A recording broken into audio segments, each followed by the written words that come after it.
G'day and welcome to Series 2 of The Other Side Australia. I'm Damian Coory. Well, it's been a while. More than a year, in fact, since our final episode of Series 1 in December 2021. We now have a new main home right here on ADH TV, Australia's leading voice. And of course, you can still follow us on Twitter or Facebook or YouTube at Other Side Oz, where you'll always find links to the show. If you're new to the show and have never seen us before, welcome. The purpose of this show is to provide you with a weekly wrap of the news in around 30 to 40 minutes every Friday that will keep you up to date and also challenge the assumptions of Australia's old media. We're different in two important ways. Firstly, we have a different worldview to what's dominant in Australian old media and politics right now. We believe in traditional, classical liberal values that free people operating in a free society will usually lead to the best outcomes for everybody. That government isn't meant to be our parent or guardian. That we're meant to take responsibility and look after ourselves like adults most of the time. And that we must actively work to keep government small or it'll become a monster and we'll lose our wealth and our freedom. Now, there's nothing radical about these views.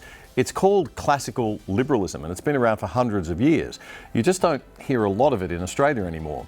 Unlike the US and UK, apart from some very brave independent media outlets like ADH, there really is no other side in Aussie media. We're here to help fix that. And the second way that we're different is that we're open and transparent and honest about our perspective on things. So even if you disagree with us, even if you're skeptical, I hope you enjoy the ride of having your views challenged a little bit. It's actually a lot of fun. And I hope we keep you up to date every week too. So welcome, or welcome back to The Other Side Australia.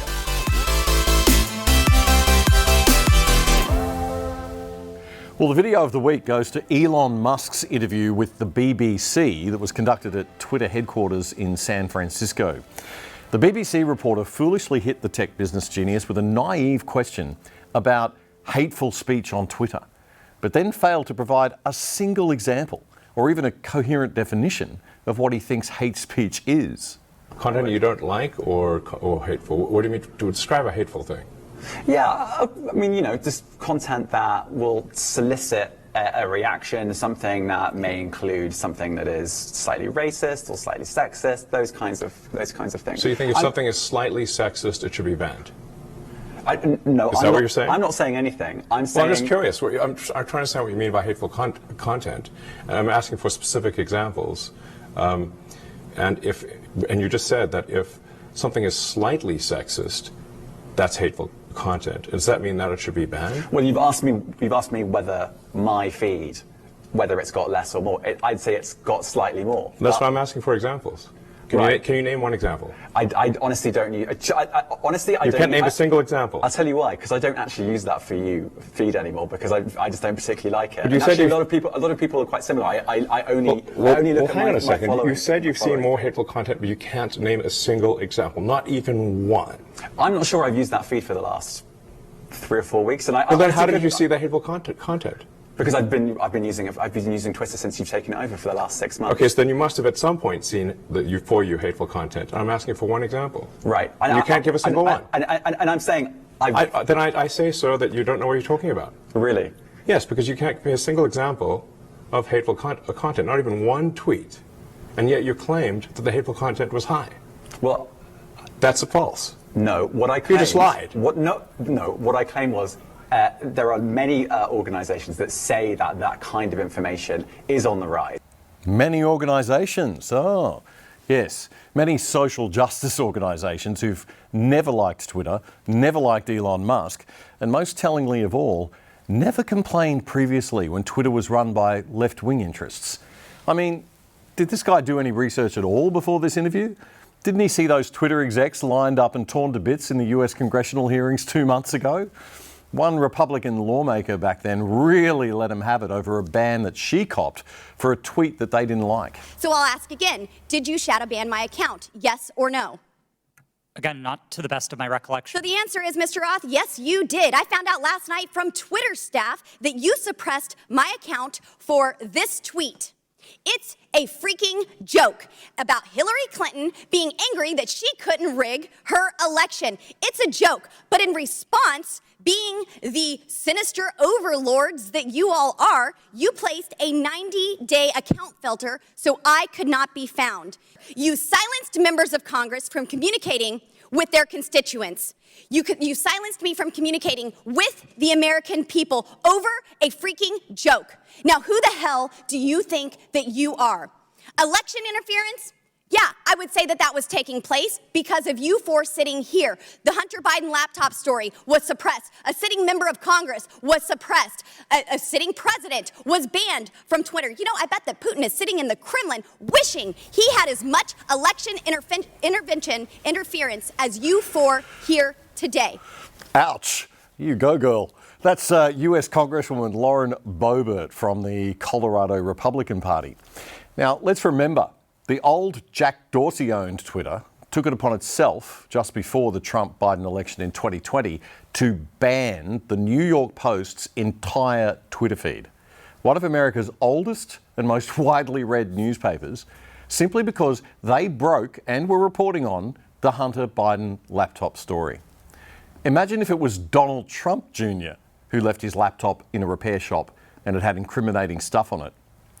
It was part of a wider story suppression strategy that most likely lost Trump the election, because if people had known about the Biden story, many wouldn't have voted for the guy. And it turned out after the election that the story was true and the ban was unjustified. So it seems this BBC reporter didn't do any research at all. No, Twitter feeds aren't becoming more unpleasant if you're on the right side of the political spectrum. In fact, it's liberating to be able to hear what all people think on an issue and not just those who share the views of Californian tech executives. But apparently, whatever the cool kids in London are saying down at the pub on Friday afternoon about Twitter feeds becoming more unpleasant isn't just someone's opinion, it's gospel truth. You just lied. What I claim was there are many organizations that say that kind of information is on the rise. Now, whether it has on my feed or not, I mean, right, and literally you can look at someone one. like the Strategic Dialogue Institute in the UK. They will say that. So look, people will say all sorts of nonsense. I'm literally asking for a single example, and you can't name one. Right, and as I've already said, I don't use that feed. But then how would you know that? I don't think this is getting anywhere. You literally said you experienced more hateful content, and then couldn't name a single example. Right, and as I said, that's absurd. I haven't actually looked at that feed. Then how would you know there's hateful content? Because I'm saying that's what I saw a few weeks ago. I can't give you an exact example. Let's move on. We only have a certain amount of time. Wow. Yeah. Wow. Well, let's move on. That gotcha attempt didn't work. It backfired on me, so we'll just move on now. At least British citizens have the right to opt out of paying for the BBC on their tax forms. It's a pity we don't have the same free choice in Australia with the ABC. So our weekly news and commentary summary show, The Other Side Australia, this show, will stream at 8 p.m. every Friday night on ADH TV. You can watch live or on demand anytime you like after that. And I'm pleased to say that every Tuesday night now, we'll be streaming and uploading a new show called The Other Side Interviews at 6 p.m. This will be an opportunity to take a deep dive on specific issues of the day with some of Australia's leading thinkers.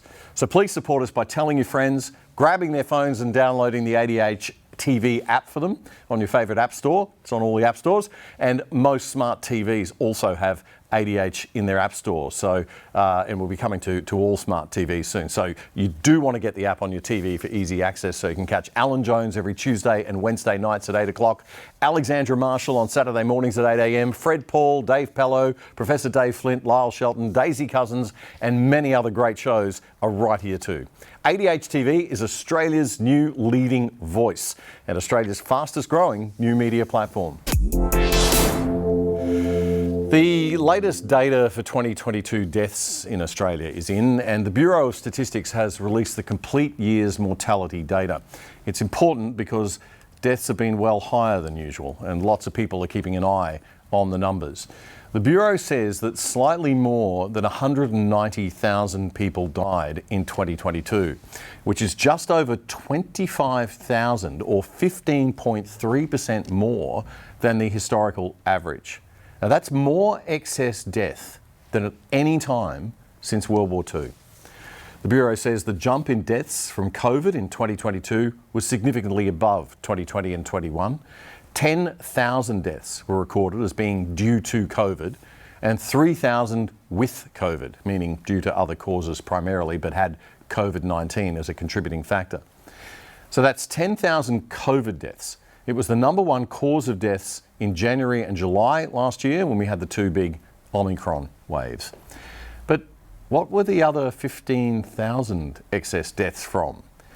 Well, there were about 1,000 more heart disease deaths than usual, and there was a jump in deaths from chronic heart disease. Now, that's the kind of heart disease that isn't a sudden heart attack, but it's the result of a longer running heart condition.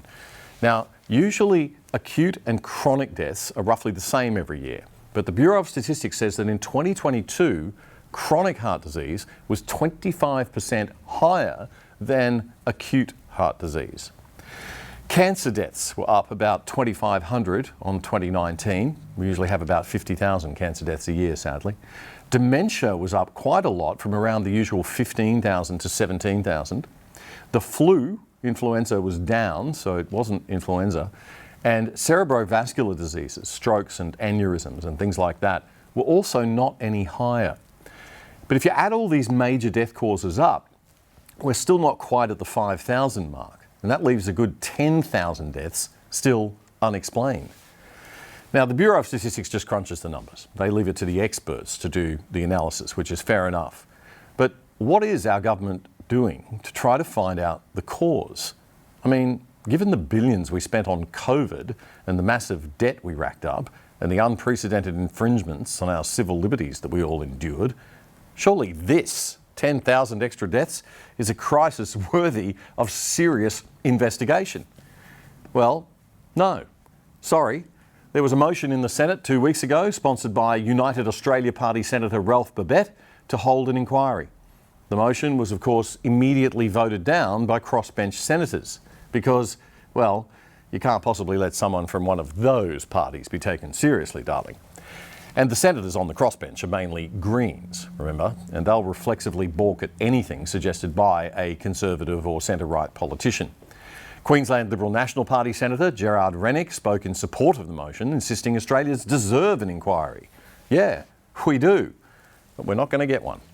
So please ignore those 10,000 extra deaths and instead pay attention to this debate over here we're having about setting up a new bureaucracy to continue our great track record of not really helping Aboriginal people while just pretending to do so. Now, people who used to watch my podcast back in 2020 and 21 know that I am no anti-vaxxer. I like medical science, and we're all living a lot longer thanks to medicine and vaccines than we used to. The anti-COVID vaccine community weren't happy with me having that view, and boy, did they let me know it. But I think it's a personal choice that you make with your doctor.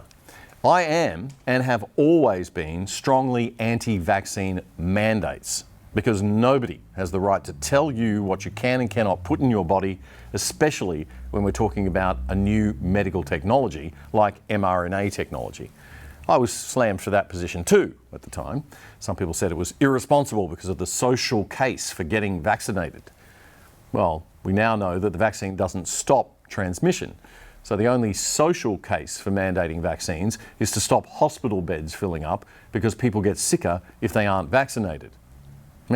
Personally, I think that's a very weak argument for such a serious mandate from government. Most people were vaccinated anyway, and governments were trying to cover up the fact that they didn't prepare properly to cope with any extra big hospital surge, because the hospital systems in most states are just not up to scratch, and we all know that. And a surge didn't happen anyway. So the mandates, in my view, were inexcusable. Now, you'd think the pollies would have learned their lesson, right? No, of course not. Have a look at this exchange between the United Australia Party Senator Ralph Babet and the Labor government's Senator Katie Gallagher just last month. The Health Minister in the Albanese government is a guy called Mark Butler, but he sits in the lower house of Parliament, the House of Representatives. So when someone asks a question in the Senate about health, it goes to the Minister for Women, Katie Gallagher. Now this clip's a little long, but bear with us. I don't want to edit it too much like they do in the old media news channels, because I think it's really important that we actually get to see how our politicians perform unedited. So take a look. Senator Ralph Babbitt from the UAP asking the question first. Minister, can you please confirm if the Department of Health has investigated this large increase in excess mortality, and if they have, can you advise the Senate what is causing this spike in deaths? I can say that the Department of Health would, as routine, look at the reports that come out through the ABS. As the Senator indicated in his question, the reports that the ABS does into mortality statistics, the reports they do on the causes of death, and of course the Department of Health would look at those and examine those to see if there are any trends or issues of concern. I think I'm advised that it's important to note that increases in deaths. What? Sorry. So we are cutting it. Okay. Yes, we will cut this answer because she goes on for another minute saying, well, nothing. So Senator Babbitt fires off a much more specific follow-up question. Thank you, Minister. Now, you mentioned some causes of death there, but you didn't mention myocarditis and pericarditis. Now, Minister, is the government confident that none of this is because of the mRNA injection? Minister. President, I thank Senator Babbitt for this supplementary. And I would say that COVID-19 as a virus also impacts the health and has those health consequences. So pericarditis, myocarditis is also, if you have a bad case, a severe case of COVID-19, that is a side effect, a consequence of that. And I would also say that the data shows that for those who are unvaccinated, so haven't had a vaccine, primarily an mRNA vaccine, they are much more likely to end up in ICU or passing away. So those who are not vaccinated or not up to date with their vaccination, and for people in my age group, it's 32 times more likely to end up in hospital if you're not vaccinated. So the answer to the question is yes, we are confident. The government and the approving authorities are confident that the mRNA vaccine is safe, and we urge people to be vaccinated. Senator Babbitt, second supplementary. Thank you, President. Now, Minister, given that you're so confident... Order! Minister, given that you're so confident that mRNA is so safe and is so effective, when is the government going to release the data to support this claim? When are you going to talk to ATAGI and tell them to give us the information? Are you going to do this, Minister? Thank you, Senator Babbitt. Minister. Thank you. And I would say the safety of the vaccine is whilst ATAGI has a role about the provision of the vaccine, who should be provided the dose, the approving authority is the TGA, and they do publish adverse events through quite frequent reporting. I think it's either weekly or monthly reporting of adverse events relating to vaccination status. I would also say that, of course, people are entitled to get advice from their health professional about whether the vaccine is safe for them and take that advice. But I would also urge people, with the 5th dose becoming available, to please remain up to date with your vaccinations. It's not just an individual decision. This is the thing. It's not just about an individual's decision and keeping yourself safe. It's keeping other people safe from this virus. That's the Australian Minister for Women, Minister for Finance and Minister for the Public Service, Senator Katie Gallagher from the ACT. Well, Ron DeSantis, the high-profile Republican governor of the US state of Florida and the only contender who might be popular enough to seriously challenge Donald Trump for nomination as the Republican candidate for next year's US presidential election, has released a new book and has been travelling around America promoting it with a series of speeches this past few weeks. One of the most notable events was a speech at the Ronald Reagan Presidential Library in the very Democrat US state of California. Governor DeSantis invoked the memory of President Reagan and his commitment to small government and warnings about letting government become too big in a country. And President Reagan understood this. His famous quote that I'm the most terrifying words in the English language, or I'm here from the government and I'm here to help. He understood the vital role that government had to play. He didn't say no government, and he understood that there was core functions of government, but he also understood how government could be a negative force if not applied properly. Probably not something you'd ever hear an Australian politician say, Labor or Liberal. But the US is different. There you can compare directly what happens when you have states run by big government socialist-leaning parties and those governed by small government classical free market-leaning parties. We have had a great experiment, a great test in governing philosophies, because of course, you know, we approach things much differently in Florida than you guys have out here, much differently in Florida than they've done in New York and in Illinois and many of these other states. And what has the result of that been? You know, you have elections in your state, and that's fine, but the American people as a whole, in some ways, have voted about this experiment because they voted with their feet. And if you look over the last 4 years, we've witnessed a great American exodus from states governed by leftist politicians, imposing leftist ideology and delivering poor results. And you've seen massive gains in states like Florida, who are governing according to the tried and true principles that President Reagan held dear. At this point, I'd like to remind everyone that interstate migration from Victoria to Queensland is continuing at a pace of around about 20 to 30,000 people a year, although the Bureau of Statistics data on this is a little bit out of date, I might add. The last time the Bureau got its act together on these numbers was about 2 years ago. And unemployment in the state of Florida, the December numbers, we were 2.7%. New York and California were 4.1%. We have significantly more people employed than we did prior to COVID, and states like New York still haven't recovered. And for the first time in recorded history, the state of Florida has more total people employed than the state of New York. And that's saying something, because we got a lot of retired people in the state of Florida. So those results speak for themselves. But you know, we've always had lower taxes in Florida. That's nothing new. We've never had an income tax, and we've always worked to keep government small. So that in and of itself, while it contributes, that is not the only reason why people have moved. I think the pandemic caused people to reevaluate who was in charge of their state governments more than any other event in my lifetime. Throughout 2021 on this podcast, I strongly criticised Australian state and federal governments for taking a single advisor approach to crisis management throughout COVID. We saw premiers like McGowan, Palaszczuk and Andrews effectively handing over responsibility for the management of their states to health bureaucrats. And that, as we pointed out at the time, is an abdication of responsibility, and it goes against every crisis management rule in the book. A leader's job is to collect information from everyone and own the final decision.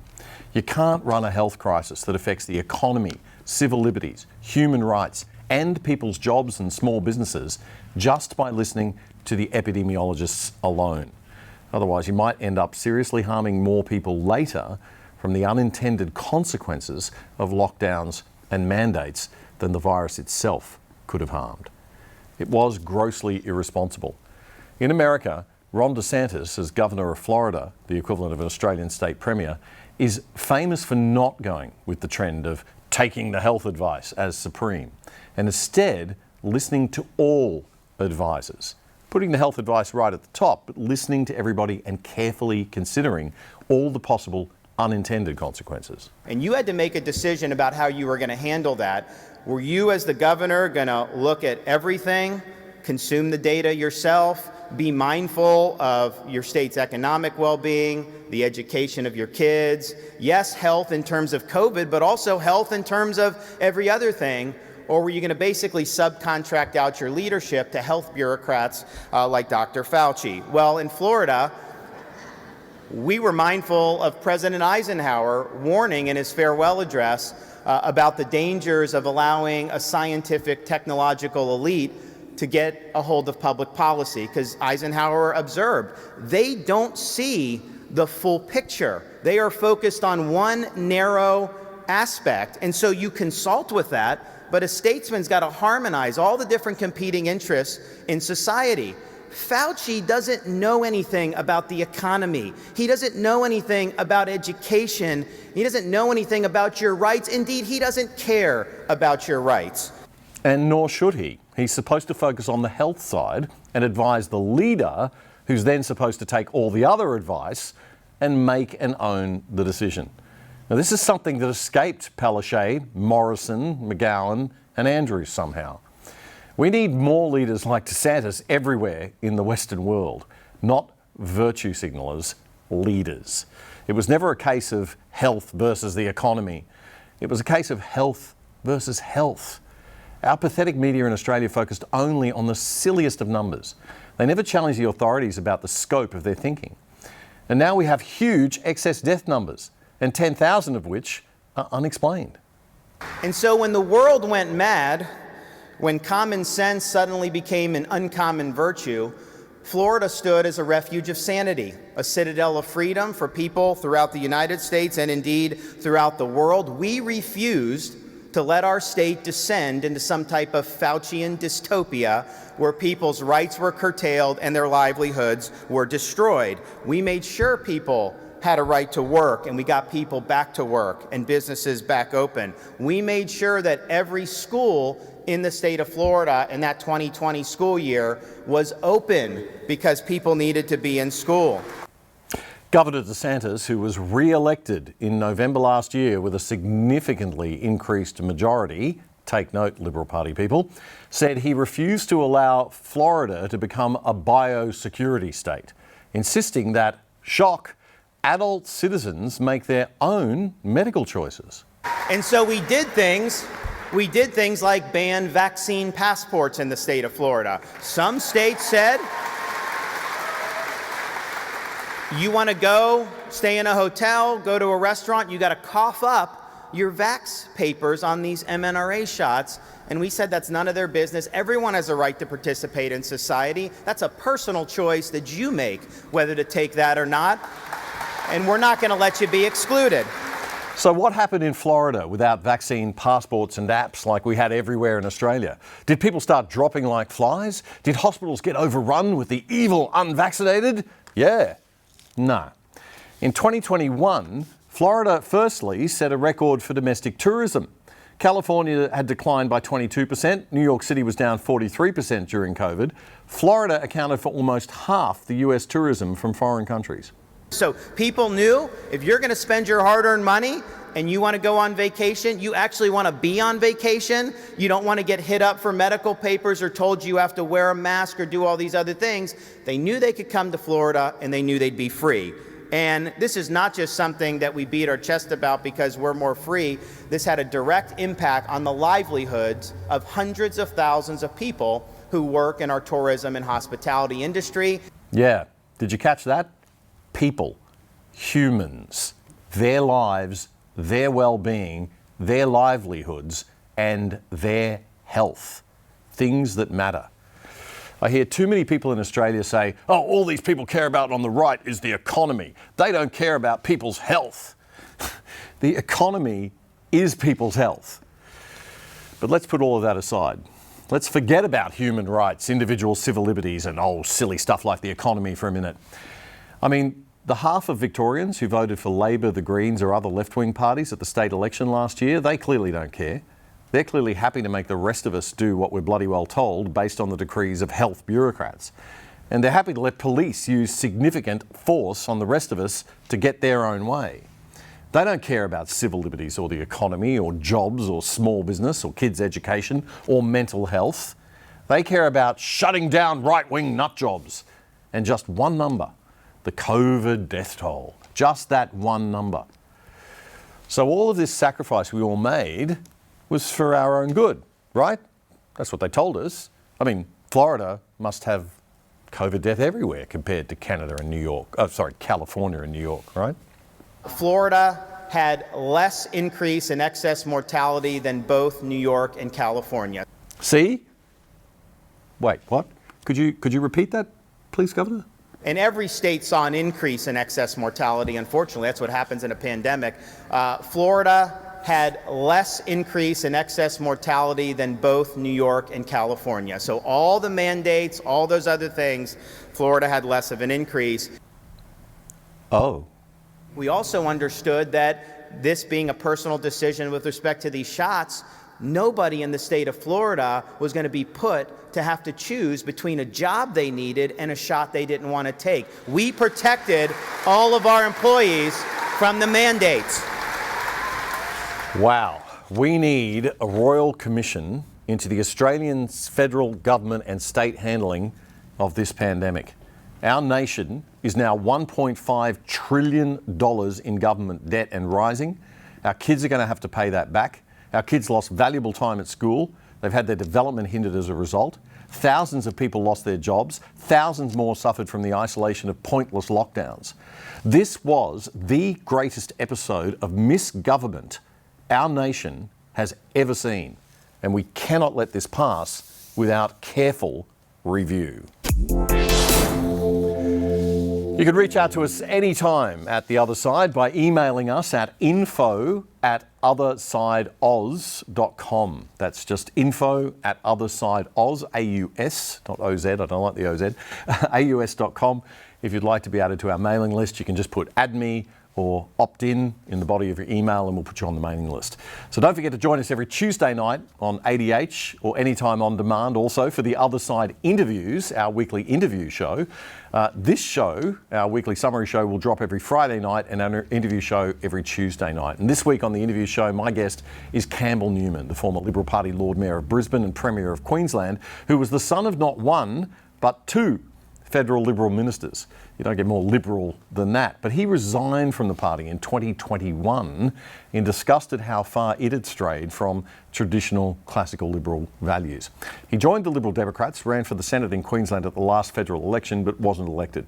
We'll be discussing the topic of the future of classical Liberal and Conservative politics in Australia. Is the best way forward through the Liberal and National parties, or is it through smaller, minor parties? Join us for that very interesting discussion on Tuesday at 6.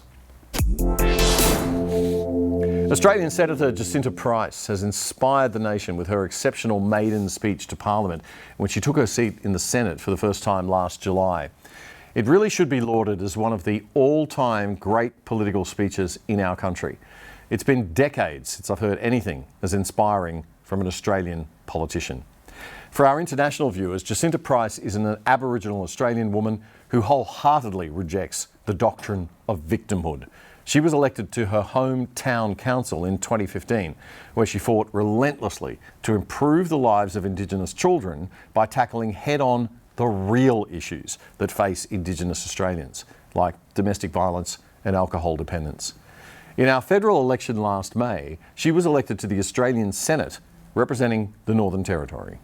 This government has yet to demonstrate how this proposed voice will deliver practical outcomes and unite rather than drive a wedge further between Indigenous and non-Indigenous Australia. And no, Prime Minister, we don't need another handout as you have described the Uluru Statement to be. No, we Indigenous Australians have not come to agreement on this statement. She's a powerful force, and that's why Labor and the Greens hate her. She tears down the victim narrative they love, the story that all big government socialists hold dear, that you are oppressed somehow and you need us to take care of you. Senator Price is having none of it. I am an empowered Warlpiri Celtic Australian woman who did not and has never needed a paternalistic government to bestow my own empowerment upon me. We've proven for decades now that we do not need a chief protector of Aborigines. I've not got here along with 10 other Indigenous voices, including my colleague, Senator for South Australia, Karen Little, to this 47th Parliament of Australia, like every other parliamentarian. Through hard work and sheer determination, that's how we got here. However, now you want to ask the Australian people to disregard our elected voices and vote yes to apply a constitutionally enshrined advisory body without any detail of what that might in fact entail. Perhaps a word of advice, since that is what you're seeking. Listen to everyone, and not just those who support your virtue signalling agenda, but also to those you contradict. It's a speech that should be shown to every Australian school student today to spark an informed and complex debate about racial issues in our country. Not the oversimplistic debate we have now that reduces everything to European colonisers bad and Indigenous people good. But we must always remember that our nation is not simply black and white. We are rich with the contribution of Australians of many backgrounds, 30% of who were born overseas, and this is one of our greatest strengths as a nation. My elders taught me that any child who is conceived in our country holds within them the baby spirit of the Creator ancestor from the land. In other words, Australian children of all backgrounds belong to this land. They too have chukurpa, dreaming, and they too are connected spiritually to this country. This is what I know true reconciliation to be. These teachings cannot be delivered through legislation, nor through any corporate reconciliation action plan. These teachings are about what it means to be a modern human in an ancient land. It's time to stop feeding into a narrative that promotes racial divide, a narrative that claims to try to stamp out racism but applies racism in doing so and encourages a racist overreaction. Yes, it is time for some truth-telling. Senator Jacinta Price in her maiden speech to Parliament. She went on to slam the patronising tokenism of welcome to country statements, which are now delivered before almost every public event. Throughout Australia, the reinvention of culture has brought us welcome to country, or recognition of country, as standard ritual practice before events, meetings and social gatherings by governments, corporates, institutions, primary schools, kindergartens, high schools, universities, workplaces, music festivals, gallery openings, conferences, airline broadcasts, and so on and so forth. I personally have had more than my fill of being symbolically recognised. Now, more recently, another Liberal Party senator, Alex Antic from South Australia, a rising star of the Liberal Party, gave a speech that was specifically about the welcome to country practice. He told the Senate that many Australians, Indigenous and non-Indigenous alike, are tired of the virtue theatre. Welcome to country ceremonies are now as ubiquitous as they are inescapable. Australians are forced to sit through these rituals everywhere from the commencement of Parliament to school assemblies. They're now more common than singing our national anthem. And far from being an ancient practice, these rituals began to be used by progressive activists in the early 2000s. The practice suggests that Australians whose families have lived here for generations, possibly since settlement, are not welcome. The welcome to country is nothing more than something wealthy city people love to do to make themselves feel good. All Australians have the right to call this country home, but the activist and bureaucratic classes want division as it perpetuates the victimhood mindset which they use to manipulate people.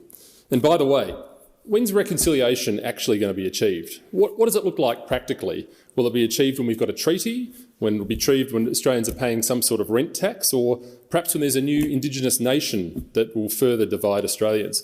The answer is that activists will never be happy, and we all know it, because bitterness and resentment are their bread and butter. So next time you're asked to participate in one of these ceremonies, remember, despite what they say, refusing doesn't make you a racist. So here's my memo to the grievance industry. Thanks for the virtue theatre, but like most Australians, I'm sick and tired of being welcomed to my own country. Liberal Party Senator Alex Antic from South Australia. A leading centre-right political commentator from the UK says the political classes of the West are out of sync with what their country's ordinary citizens think and want. But it's up to the ordinary citizens to push back and speak out more if we want the problem fixed. Carl Benjamin has more than 1 million followers on his YouTube channels, the Sargon of Akkad, as he's sometimes known, and The Thinkery. And he's a former candidate of the British political party UKIP. Appearing on the Alexandra Marshall live show on ADH-TV this week, Carl Benjamin discussed his core political values. Among them, reducing UK immigration, abolishing laws that control speech, purging wokeness from institutions, reducing the welfare state and promoting family values. Well, clearly he's a right-wing nutjob and a threat to democracy.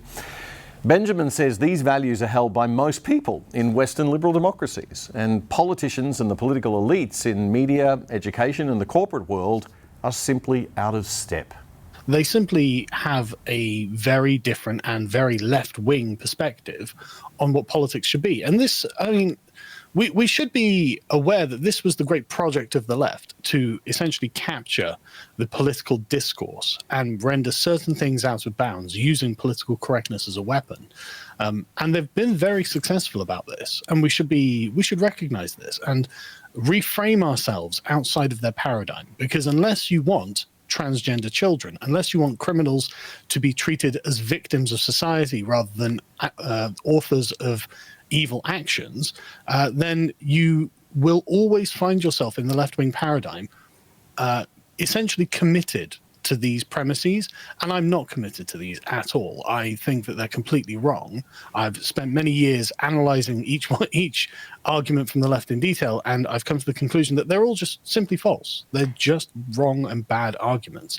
For the generation that claims that it trusts the science, there doesn't seem to be a lot of truth around, and the press are asking us to look at the faces of, for example, male criminals and call them women out of politeness. So should ordinary citizens who want to be, quote unquote, good, go along with this endorsement of ideological fantasy? Is it good to deceive people? Is it good to play into delusion? Is it good to speak about the world in a way that's fundamentally not true? And sometimes you have to be tough and you have to be realistic about things, and that's actually the kind thing to do, because when you build a house on an edifice of lies, it will eventually come tumbling down, and the longer you go on with these delusions, the worse it becomes when eventually they become untenable, and you have to say, well, look, none of that was really true, actually. The longer you feed into it, the more painful it is by the time it all comes crashing down. So I think actually being firm but fair and saying, well, look, actually, this isn't true, and I'm not obligated to commit to it as a truth. I'm not trying to hurt your feelings, but I am trying to make sure you understand that this is just something on which we can't agree. I think that's something that, again, I'll just call them conservatives, but this is just essentially encompasses almost all regular people in the world. The regular people of the world just have to find the moral fortitude to say, look, I just don't agree. And I'm sorry you're talking nonsense, and I'm not going to go along with it. That's British political commentator Carl Benjamin from the YouTube channel The Thinkery there, speaking to Alexandra Marshall here on ADH TV. Alex's show is on every Saturday morning at 8 a.m. It streams on ADH and also online for you at any time you want to watch it, as all our shows are. It's a great interview, so do check that one out. Well, that's it for episode 1 of season 2 of The Other Side Australia. Thank you for being with us on our new main home here on ADH TV, Australia's leading voice. And of course, you can still follow us on Twitter or Facebook or YouTube at Other Side Oz, AUS. Join us every Friday night or on demand anytime you like for our weekly wrap of the news in around 30 to 40 minutes. And remember our weekly interview show streaming every Tuesday night and on demand starting this coming Tuesday. And I'll be speaking with Campbell Newman about the future of conservative, classical, liberal and libertarian politics in Australia and the future of the Liberal Party itself from someone who's seen it from both sides. So The Other Side interviews on demand and streaming Tuesday nights at 6 p.m. and The Other Side Australia weekly wrap is every Friday night at 8 p.m.